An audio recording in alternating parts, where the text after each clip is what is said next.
What's up, beautiful people? My name is Jay and welcome to another episode of Minecraft Survival here on the Realm. As you guys already know, or probably know, some new blocks have been added to the game. This is the blackstone. We've got like the sort of normal blackstone here, which is sort of like a black cobblestone. Got the polished version here, and then also some bricks, and you can see they've got the walls, the slabs, the stairs, even the chiseled one, and I actually really like the texture on this and the cracked stone bricks. We've also got a few other blocks in the quartz bricks and things like that, but these ones have got me the most excited, guys. And I think it hasn't come at a better time, really, because I mentioned in the last episode about some plans for the base, or the mega base that we're going to build on top of this, and I actually really want to try and incorporate some of these new blocks into it. And I've done a bit of like mucking around in a creative test world, and I think I've come up with a design that I'm sort of happy with. It could use a bit of refinement, but it's halfway there. You might also notice that I've got full netherite gear now. I've already upgraded my axe and shovel as well, and if we look in here, I've actually gone as far as getting a netherite hoe and upgrading my second pickaxe as well, my fortune pickaxe. So I'm going to pop that in there. First of all, we're actually going to go ahead and pop into the nether. Take a look at this new biome, which is called the Basalt something. I actually can't quite remember. And here we are. It's actually called the Basalt Delta. And you can hear like the new noises and things in there. I don't know if you guys heard that. I don't know if that was actually in the game. But yeah, here we go. We've got these huge basalt sort of like pillar things here. So this is a really good place to get some basalt as well. And of course you can actually make the polished basalt as well. But what I really want to do, I landed in the worst place. I really just want to sort of check out this biome. I did do a bit of research on it, just in making sure that you guys are informed correctly and I'm not just making stuff up. So yeah, that's where I got the name Basalt Delta. And yeah, this is it's got like these black ash particles. The magma blocks obviously are the main sort of like mob that spawn in here, as we've seen with the other biomes as well. You know, you've got the ghasts in the Soul Sand Valley and the skeletons. You've got the Endermen in the... oh jeez, I can't even remember what all these biomes are called. I can't remember what the blue one's called. The Warped Forest, is it? Yeah, and then there's the Crimson Forest, which has the piglins and the hoglins. So yeah, it's all looking pretty nice. I'm actually loving this update. This is... whoa.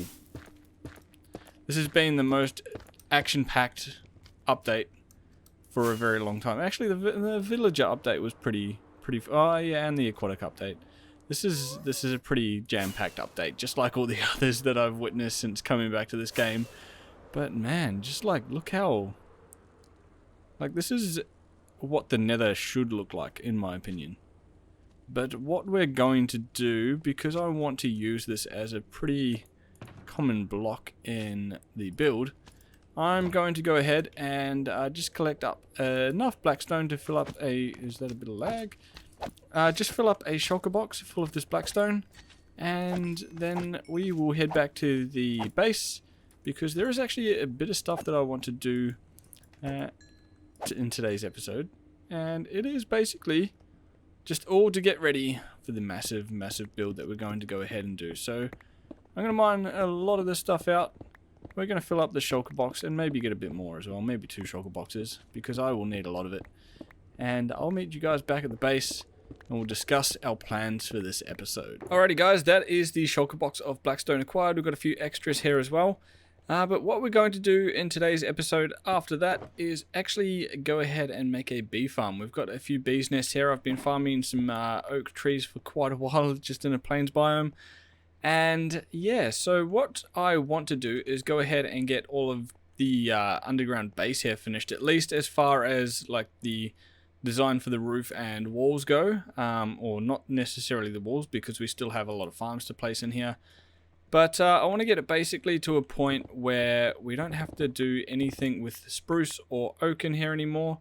So that's going to require a lot of logs, and I mean a lot of logs, like a lot of logs, like just it's going to need a lot of oak and a lot of spruce. So I'm going to build a tree farm. But the tree farm in question, which is Ilmango's design, requires some honey blocks. So I thought no better time to, go ahead and set up a bee farm than right now. So I've picked out like a little spot here. We will leave this one alone just for symmetry. Just because on the other side we've got the chests there. And I really hope the passive mobs don't interfere with the creeper farm there. But it's better to put it here than anywhere else, I think. So, and if it does affect the rates, we can sort that out later. So I've got 9 bees nests. I think they take up a little bit of space or the farm takes up a little bit of space either side of the bees nest as well. It's actually not my own design. It's one that Azumavoid's using in Hermitcraft Season 7. So yeah, I'm just following basically the same design, but I might change it up a little bit just to fit in with our base. So I'm not going to really show this on camera, just because it's not my own design and it's going to take a bit of time to figure things out. So I might show it in like some stages, but I'm just going to go ahead and start planning this out and start building, and I'll bring you guys back as soon as we get to a point where there's something to actually show you. Alright, so this is actually the design I'm working with. I have copied some things from Azumavoid, just basically like the grass here and the 2 tall flowers and the 1 tall flowers here. I've just gone with poppies and the rose bush. I think I already mentioned that, but it's just a little bit nicer if they're all one color. I have actually deviated a lot from Azumavoid's design, so it's not really his design in this one anymore. The only thing I really copied was this bit here, and yeah, everything else is sort of my own, just because of the way that it was going to fit in with like this area here. So I figured the way I've laid out the base, sort of like where the spruce logs are, there's a 3 wide gap here. So I thought it would be better off to have the chests in here. And I couldn't really find a way to make Azumavoid's video work tileable.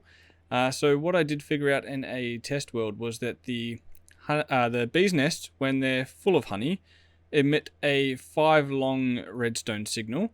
So each honey block, once it reaches that last stretch there, this is a 5 long redstone pulse here, it'll update that observer. Then there's another observer actually down here facing into that one. It'll then pulse either a block or a redstone dust and then send it down to this block and power the dropper there. And I did have to alternate the repeaters and redstone just so that none of the redstone up here connected. Otherwise it would end up, triggering the other dropper that wasn't actually full. So then it would lose a glass bottle. And these actually took a long time to acquire, man. Like, the glass was not easy to acquire. I was trying to trade villagers for it, and then I went and mined it, and it was just taking ages. But these are all full up with half a stack of glass bottles. I also do have hoppers running into it here, so I plan to have like a minecart maybe leaving from over here to go up and refill all the hoppers with glass bottles, because this should be sort of like a circulating system. So the honey bottles should come out here and into some storage here, and then once I make the honey blocks out of them, I should get empty glass bottles which we can then put in this side, and they will go back through and fill up the droppers again. So hopefully we'll end up getting like a full stack in here per row, but basically that's what we're working with right now. It's all nice and lit up as well, which is looking good. And I think on this side we're going to have like another 9 bees nests again. So this side will collect the honeycomb and this side will collect the honey. But I think we're basically ready to go ahead and get our bees in here. I do need to work out something where we can basically block this off here. So I'm going to go ahead and put, like concrete, or not concrete, this is stone right up here. And that's not going to work because I still need to be able to get in there. So we'll just bring it across here. I do still need to be able to get in here for the hoppers so that I can set up the storage system, of course. But I think it's a good opportunity to get in there and start placing in the bees' nests so that we can actually start producing some honey. And I'm going to have to make sure none of these bees escape, because that would be very bad. So I'm just going to do a bit of that. And so all the bees' nests here should go on the hoppers here. So 1, 2, 3. These should all be full with bees as well, hopefully, because as soon as they spawn on the tree, I made sure I collected them before any escaped. So there we go, and 1 and a 2. Alright, so from what I understand, they should only be able to exit from the front of the nest, so everything else here should be basically already sealed off, but we'll just do something a bit like this just to be safe. And there we go, guys. That's all looking good. Just make sure some of these bees actually come out. Come on, guys. And there we go. So apparently they only come out at certain times of the day, so they definitely don't come out of their nest at night. But yeah, look at that. We've got a whole bunch of bees in here now collecting up the pollen from the flowers. And hopefully once they actually fill up the nests, then this will all work. But we're just going to keep an eye on that for now, and we will get the storage system in place, and also, yeah, try and figure out a little delivery system here. And then it'll be time to move on to the tree farm, hopefully, after we get a bit of honey. Well, after AFKing overnight, I have ended up with a stack and just over a half of honey blocks, so I think that should be enough to get our tree farm built. I'm not really going to go through much of the tree farm just because it is Ilmango's design, so I'll have a card come up on screen right now, and also I have a link in the description below, of course. But what I'm thinking is I will probably build the tree farm sort of out here in this open space here, and then maybe we can build something around it. Otherwise, if it doesn't fit in with everything once we've got like the mega base built up, I can probably just sort of tear it down and find a new place for it. But this is all coming together quite nicely, so let's get the tree farm built, and we'll go through and show you how that all happens as well. Alright guys, so the tree farm is all finished. We've got the TNT duper up here doing its thing and blowing up the trees down there. And I have my normal account down here, just putting in some spruce saplings.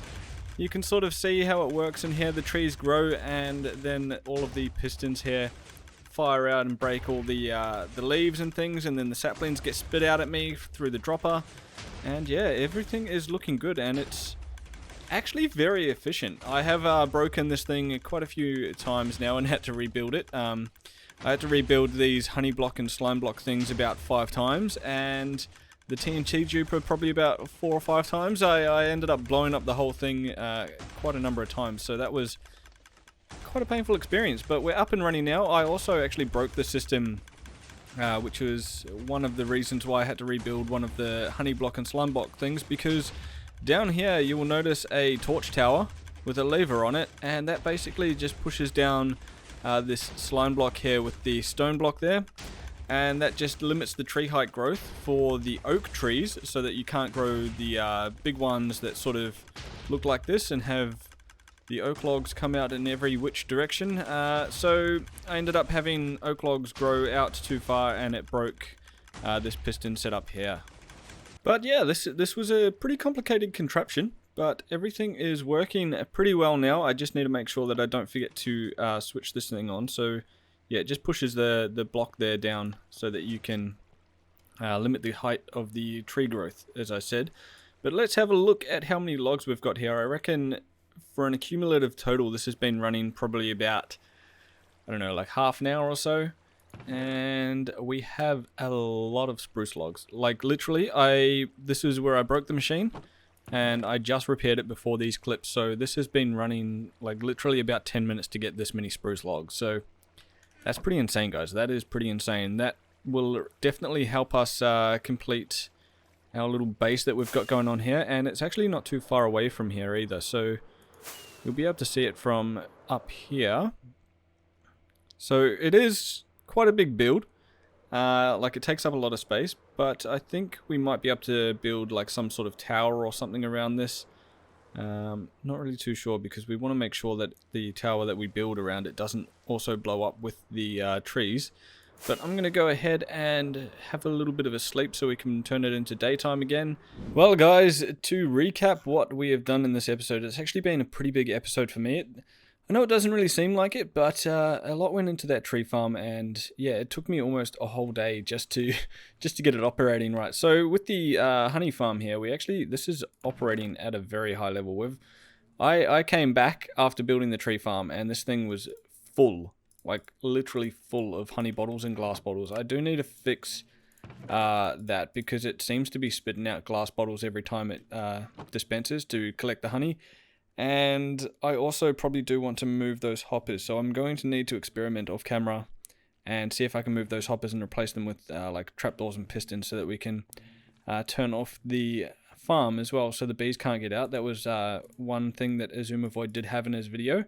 I do have this button here. I don't know if I showed this off already. That just takes the minecart around all of the hoppers, and I've just got a little detector rail there with a comparator, which just repowers the hopper.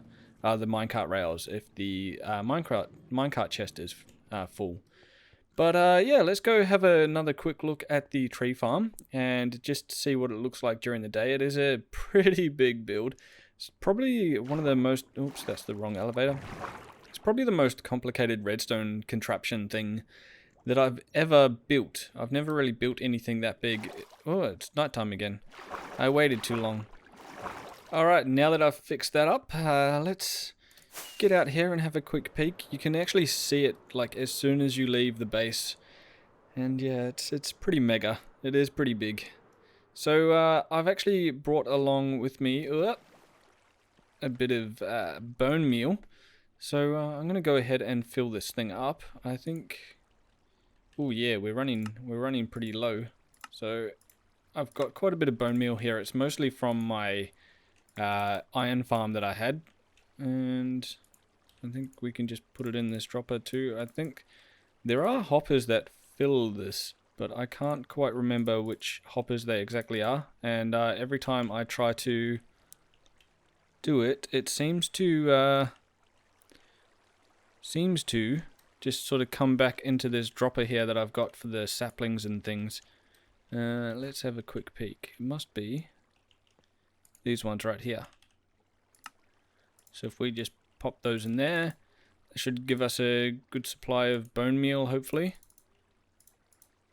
And then we can go ahead and AFK here for quite some time and get ourselves some good trees, some nice spruce logs and some oak logs. I'm probably going to focus on the spruce first, so we can get all those little rails and things all in place. And yeah, hopefully by the next time you guys tune in, we will have the underground base almost complete. Obviously, we'll still have to fit in quite a few farms and things in there, but otherwise, the design of the walls and the roof and things should all be in place. Whoa!